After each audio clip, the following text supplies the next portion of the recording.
You're sitting in a chair right now, you feel the seat under you, you hear the room, the walls look solid, the floor holds you up, everything around you feels obviously, stubbornly real. Now here is where it gets strange. Because over the last 100 years, the people who study reality the hardest, the physicists, the ones with the lasers and the equations, have been quietly finding cracks in it. Not cracks in their theories, cracks in the thing itself, in matter, in space, in the idea that anything is really there when you're not looking. And reason number one on this list, reason number one is about whether you, specifically you, existed 5 seconds ago. Hold on to that. We're counting down to it. These are 15 real findings, experiments, and serious ideas. Some are proven, some are hypotheses physicists take seriously. I'll tell you which is which as we go. Let's start. Number 15. Solid matter is almost entirely empty space. Knock on the table in front of you. It feels solid. It is not. An atom is mostly nothing. If you blew up a single atom to the size of a football stadium, the nucleus, the part with basically all the mass, would be a single grain of rice sitting on the center line. The electrons? They're not even specks out in the seats. They're more like a faint cloud smeared through the whole stadium at once. Everything in between, by ordinary standards, is empty. So when you touch something, your atoms and its atoms never actually meet. What you feel as solid is electromagnetic repulsion, tiny charges pushing back on other tiny charges. In that sense, you have never physically slammed two bits of matter together in your life. Not your phone, not another person, the hug, the handshake, the chair holding you up. It's all force fields refusing to overlap. The world feels packed full. Underneath, it's mostly nothing. That's the easy one. It gets stranger. Number 14.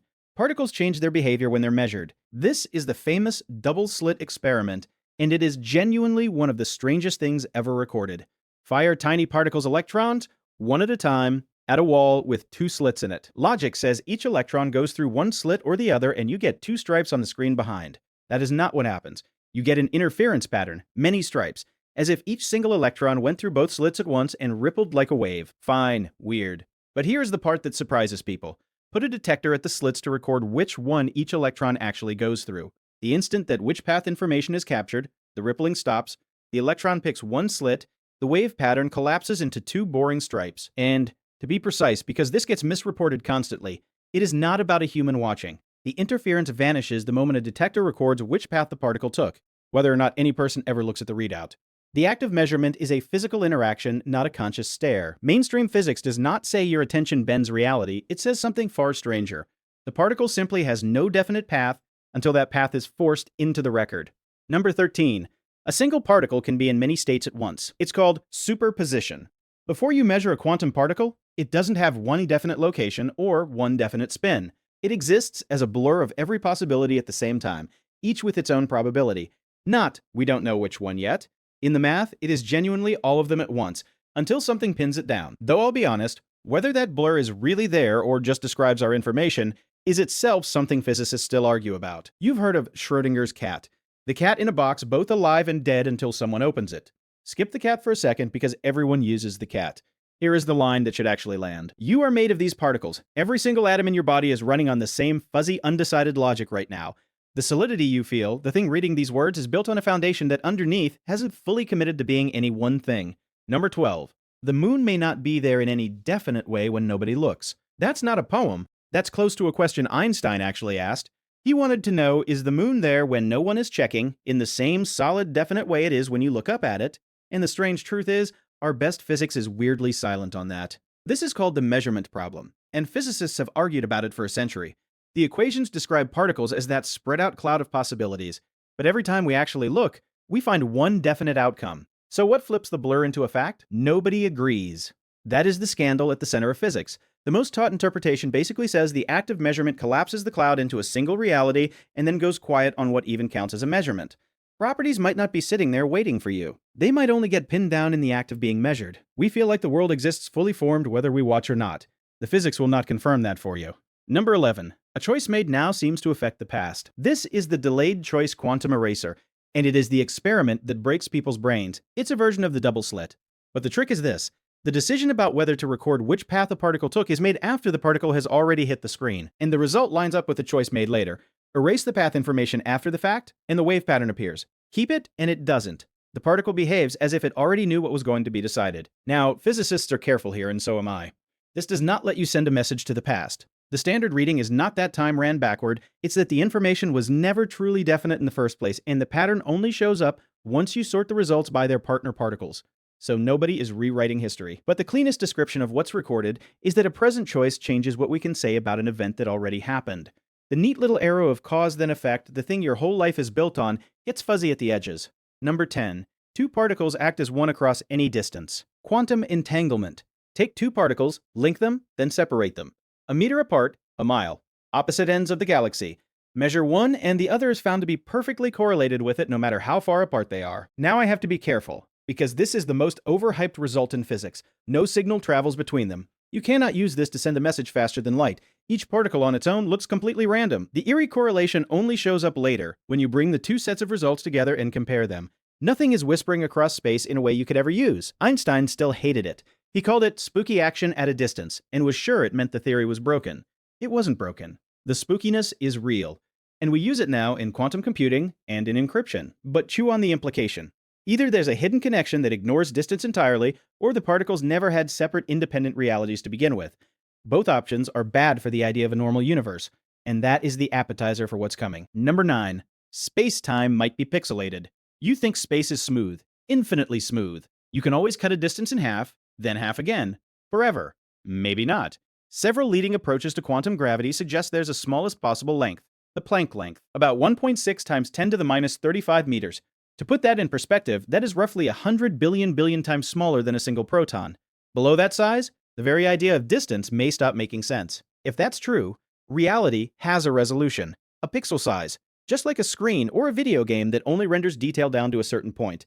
Time, too, may come in indivisible ticks rather than flowing like a river. I want to be straight with you. This is a hypothesis, not a proven fact. Some approaches to quantum gravity imply a smallest length, others don't, and we cannot measure anywhere near that small yet. But the fact that our best attempts to combine gravity and the quantum world keep spitting out a smallest unit, instead of a smooth canvas, is the kind of detail that makes some physicists uneasy. Smooth things don't have a resolution. Rendered things do. Number 8. Reality looks suspiciously fine-tuned, as if its settings were dialed in. Here's why this belongs on the list. And stay with me, because it points straight at where we're heading. The laws of physics run on a handful of fixed numbers: the strength of gravity, the mass of certain particles, the energy of empty space, and those numbers sit in an absurdly narrow window. Nudge a few of them by a tiny fraction and stars never form, or atoms never bind, or the whole universe collapses or flies apart before anything interesting happens. The energy of empty space alone looks off from what our theories predict, by a factor so enormous the number is absurd to even write down. It is as if reality came with the dials preset to exactly the values needed for a universe that could one day wake up and notice itself. Now there are serious, non-spooky explanations, and I want to be fair. Maybe there are countless other universes with different dials, and we obviously find ourselves in one that happens to work. Maybe there's a deeper law forcing the values. This is debated, not decided. But here's the version that connects to everything coming next.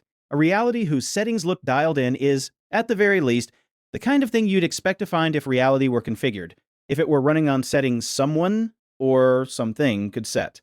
Hold that word. Settings. Number 7. Reality might be a hologram. Here's an idea that sounds like science fiction but comes straight out of serious work on black holes. The holographic principle. It suggests that everything happening inside a region of space, all 3 dimensions of it, can be completely described by information written on its 2-dimensional boundary. It came from a black hole puzzle. The math showed that a black hole's information capacity depends on its surface area, not its volume. That hints the real description of a chunk of reality lives on its surface, and the 3D depth we experience is a kind of projection. There's even a precise mathematical version where a universe with gravity is exactly equal to a flat system with 1 fewer dimension and no gravity at all. I should flag, that exact version is proven only in a kind of space that is not our universe, so reality is a hologram stays a serious conjecture, not a fact. But take it seriously for a second. The depth you see, the room around you, your own body extending in space, could be the cosmic equivalent of a flat image read as if it had depth. You'd be the picture, convinced you're the sculpture. Number 6. Reality itself might just be mathematics. The physicist Max Tegmark put forward what he calls the mathematical universe hypothesis. And the claim is radical.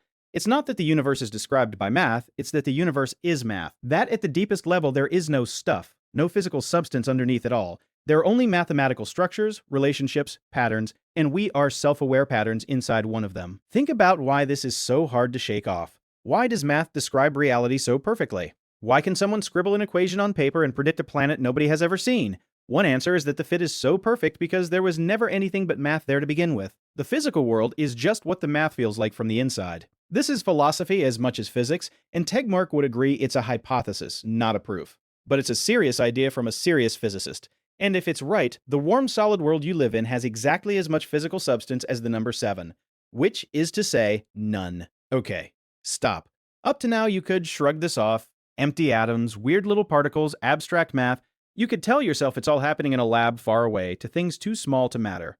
A physics quirk. That stops now. From here down, this stops being a quirk about tiny particles and starts being a problem with reality itself. The next one is the big one, the one the 2022 Nobel Prize was given for.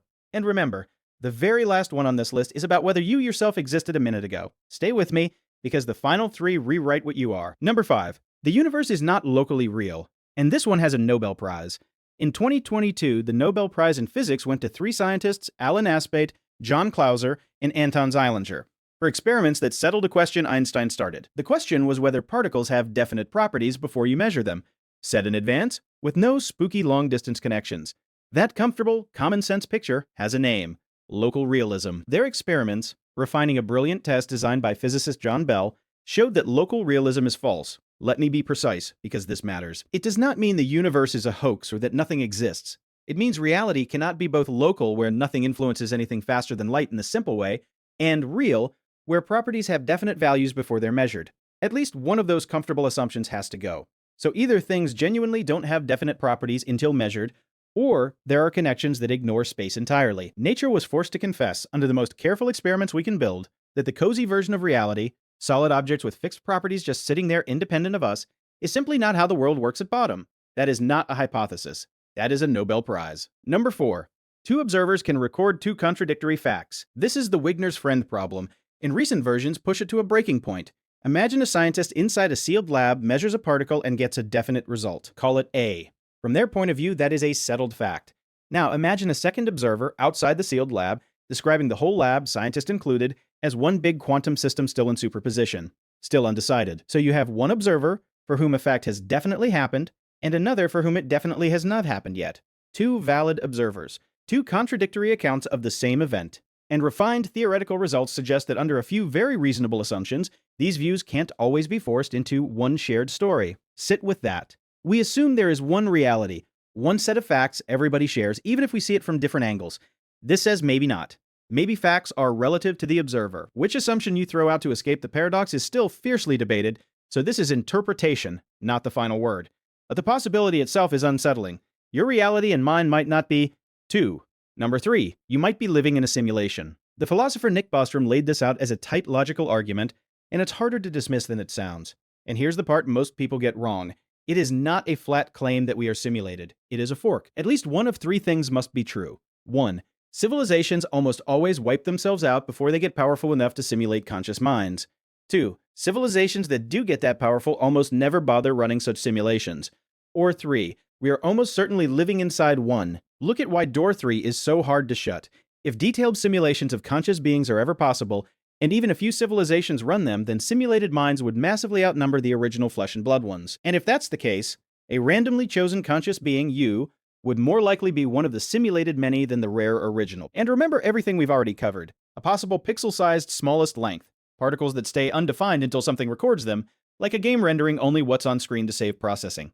A reality that seems written in math. None of that proves we are in a simulation, and Bostrom himself does not claim we are. But if you were trying to design a universe that ran like efficient code, it would look an awful lot like the one these experiments keep revealing. That's the part people can't quite put down. Number 2. There may be no reason there's anything here at all. Step back from all the experiments and ask the oldest question there is. Why is there anything rather than nothing?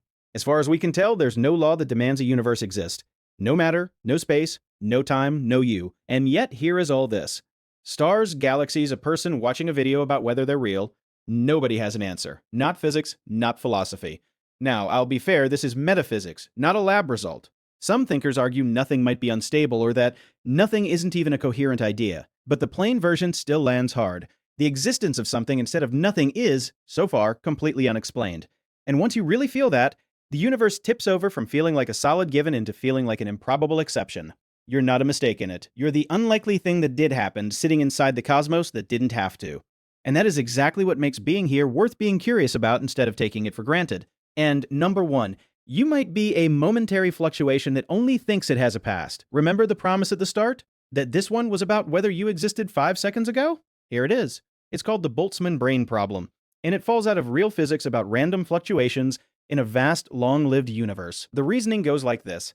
Given enough space and enough time, random chance can in principle assemble almost anything, including, very rarely, a single conscious brain, floating in the void, fully formed for one instant, complete with a full set of false memories, a childhood that never happened, a name.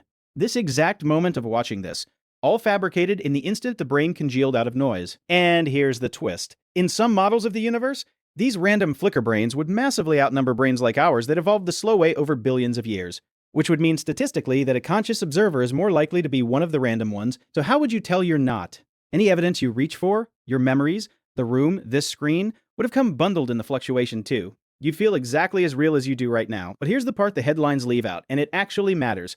Physicists do not treat this as, you are probably a flicker brain. They treat it the other way around. If a model of the universe predicts that flicker brains dominate, that's taken as a sign the model is broken, and they throw the model out. It's a logic puzzle, a stress test for our theories of the cosmos, not a verdict on you, which is a strangely comforting place to land. So that's the loop, all the way back to the chair you're sitting in. It still feels solid, the floor still holds you up, and every layer we peeled back, the empty atoms, the particles that wait to be measured, the not locally real Nobel result, the hologram, the math, the brain that might be 1 second old, points the same way. The solidity is the one thing reality is best at faking. None of this is proof the universe is fake. I want to be straight with you about that. The Nobel result is real and it means what it means and no more. The simulation, the hologram, the math universe, the Boltzmann brain, those are hypotheses and interpretations taken seriously, not settled. But notice what's happened. The more carefully we look, the less the universe behaves like a solid, objective, definite place sitting there without us. And the harder it gets to point at anything and say for certain, that is simply really there. Including, maybe, the one doing the looking. And if that just put a crack in the floor for you, in the best way, here's the next question. If reality is this strange while it's running, what happens to all of it when it ends? Go watch our video on what the universe will actually look like in its final moments when the last star goes dark. Trust me. After this one, you won't be able to look away.